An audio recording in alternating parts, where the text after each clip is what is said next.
Ice Age discovery. Ancient stitched elk skins found in Oregon cave. Archaeologists have uncovered what could be the oldest known example of sewn clothing ever discovered. Fragments of animal hide dating back roughly 12,000 years. The remarkable find was made inside Cougar Mountain Cave in Oregon and was detailed in a study published in the journal Science Advances. Now we take a deeper look and break down this entire story on the AI Okay, podcast. let's dive into this. We all have this mental timeline of human history, right? And it's usually pretty, I don't know, rigid. Linear. It's like, Stone tools, then fire, then fire, then just this huge empty space for thousands of years, and then bam, the pyramids show up and civilization starts. right, as if everyone was just waiting around. But the truth is, innovation was happening the whole time. And today we're looking at something that, well, it really messes with that neat little timeline. It really does. We're talking about a discovery that pushes advanced technology back thousands of years before anyone even thought about stacking stones in Giza. And it's not a giant temple. It's something much, much smaller. We're talking about the needle, or more specifically, a discovery from a place in Oregon, Cougar Mountain Cave. And it's basically pushing the whole idea of tailoring deep into the Ice Age.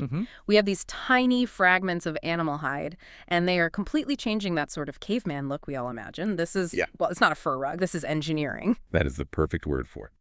Engineering. The main source we're digging into here is this incredible study in Science Advances. And yeah, it's about 2 tiny bits of elk hide. But the real story isn't the hide itself. It's what they did to it. Exactly. It's the stitch. We are looking at the oldest evidence of a stitch ever found, roughly 12,000 years old. 12,000 years. It's just a number that's hard to really get your head around. So I think our mission for this deep dive is clear. We need to figure out not just, what they found, but what it means. Yeah. How does this change our whole picture of human survival back then? It's the difference between just sort of using what nature gives you and actively modifying it for purpose.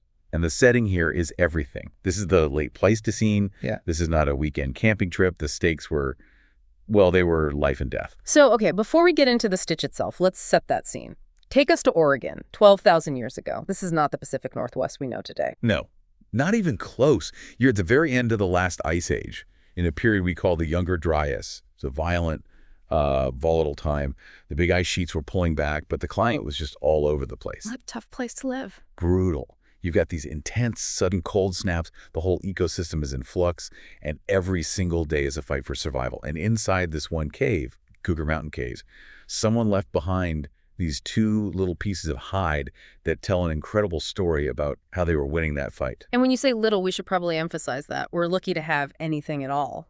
Organic stuff. It just doesn't last. Oh, absolutely not. The fact that these survived is a complete fluke.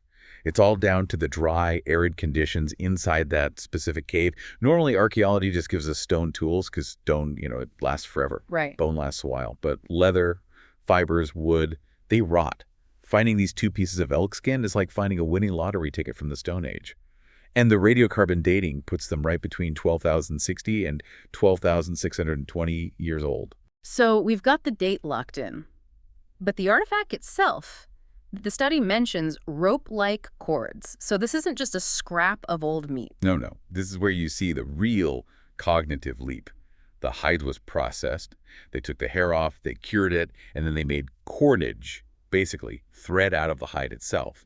Then they poked holes, probably with a sharp bone awl, and threaded that cord through to join pieces together. It sounds so simple when you say it like that. We do it all the time. But back then, that's a huge jump, isn't it? It's all about planning. It's an enormous jump. You have to see the final product in your mind before you even start. Think about the steps. You need the animal, you need to skin it properly, you need to tan it, you need to make the needle and the thread, and then you need the skill to actually sew. And the study makes it clear this wasn't sloppy work. The stitches are consistent. It implies a real standard of craft. They weren't just tying knots, they were sewing. They were sewing. And the cave didn't just have the skins, right? There was a whole toolkit nearby. Yes, and that's what ties it all together. They also found bone needles and other tools for processing hides. The needle is the smoking gun. It turns this from just using skin into a sophisticated craft. This was part of their technology. Okay, so this gets us to the big idea here. The difference between just draping a pelt over your shoulders versus actually tailoring a garment. Why is that so important? It all comes down to thermodynamics, really. A draped pelt is just a blanket. It blocks some wind, sure, but it's an open system. Cold air gets in, warm air gets out. You're constantly losing heat. Right. I mean, anyone who's tried to do actual work inside in the cold wearing a blanket knows it's impossible. You lift your arms, the whole thing gaps open, and you're freezing again. Exactly. And during the Ice Age, freezing isn't just uncomfortable, it's deadly. Tailoring, on the other hand, creates a closed system. By stitching sleeves and legs in a fitted body, you trap a layer of air right next to your skin. It's the wetsuit principle. It's precisely the wetsuit principle. Your body heats up that trapped air, and the fitted garment keeps it there. During the Younger Dryas, that efficiency, that's the difference between having enough energy to hunt and literally shivering to death. So the needle isn't just a tool, it's an energy-saving device. It's calorie management tech. It's a core survival technology.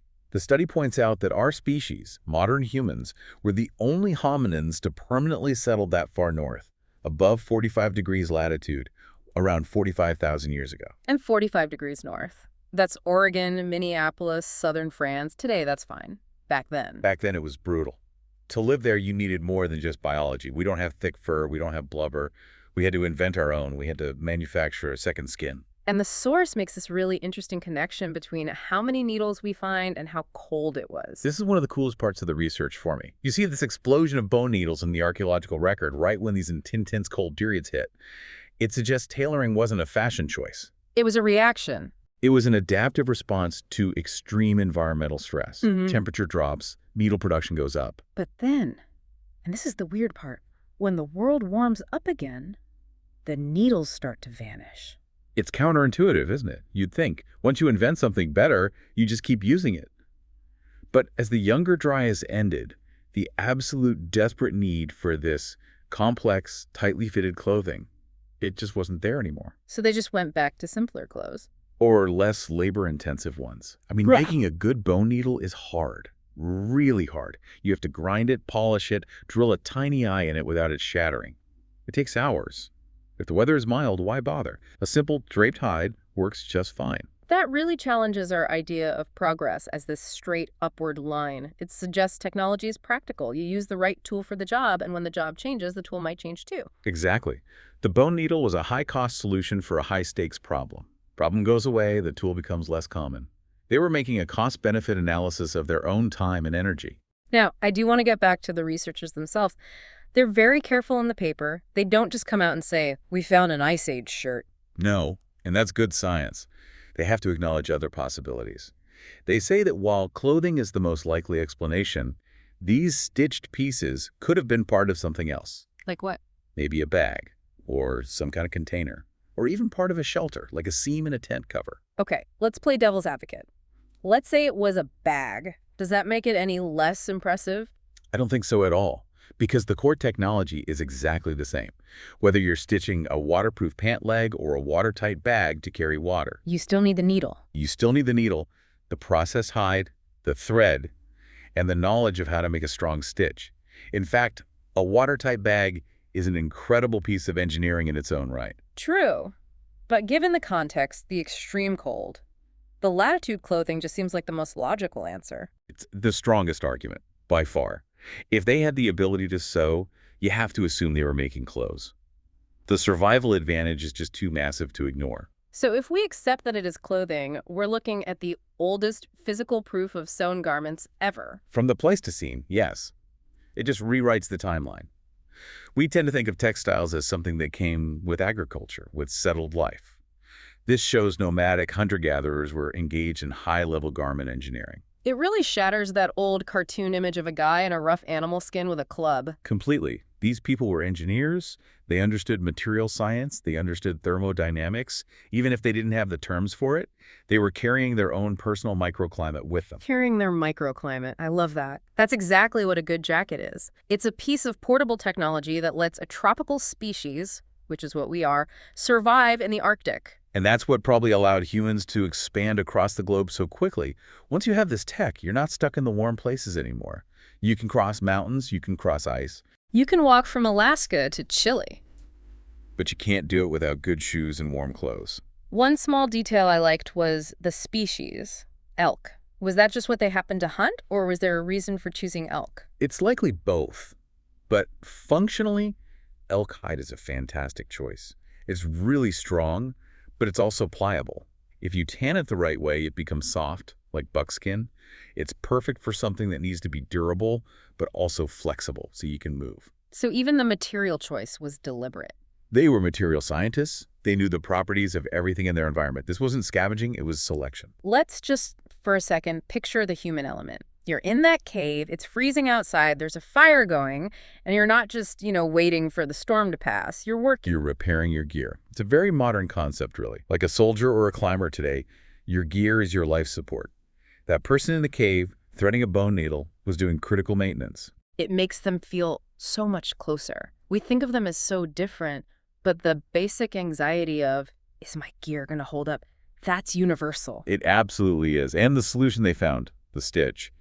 We haven't really improved on it. I mean, we have better materials now, sure, Gore-Tex and fleece, but look at your shirt. Look at the seams. It's the exact same principle.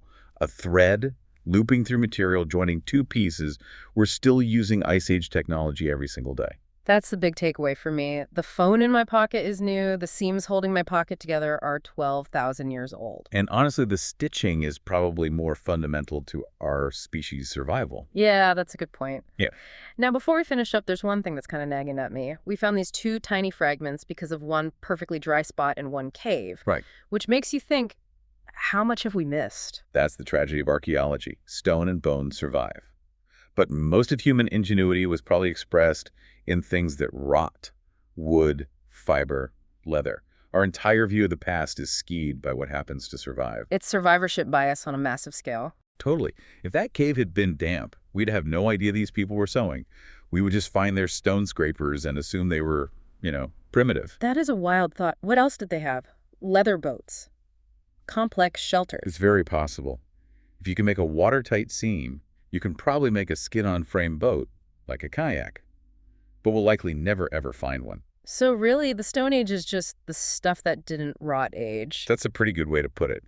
This discovery is a tiny window into all the invisible soft technologies of the past. So to wrap up, we've gone from a cave in Oregon to the bitter cold of the Younger Dryas. We've seen how a simple stitch is actually a piece of high technology. And how these early people were not just surviving, but innovating. Looking at an elk and seeing not just a meal, but a survival suit. It's ingenuity born from pure necessity. I guess I want to leave everyone listening with a final thought on that. We found this tiny, ancient stitch by sheer luck. It makes me wonder, what's the bone needle of our time? What essential technology do we use every single day that in 10,000 years will have vanished without a single trace? Almost everything digital, for a start.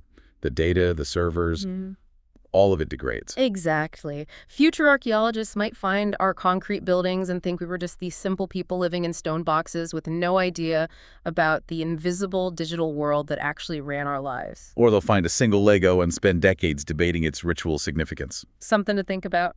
Next time you put on a jacket, remember you're taking part in a 12,000-year-old tradition. Thanks for diving deep with us. Stay curious. We'll see you next time. Okay, one question for you. Considering that bone needles were discovered alongside the stitched elk hides, how might this evidence reshape our perception of Ice Age craftsmanship? And what does it suggest about the level of planning, tool specialization, and resource management practiced by humans thousands of years before the construction of the Egyptian pyramids? Don't forget to comment it. Thanks.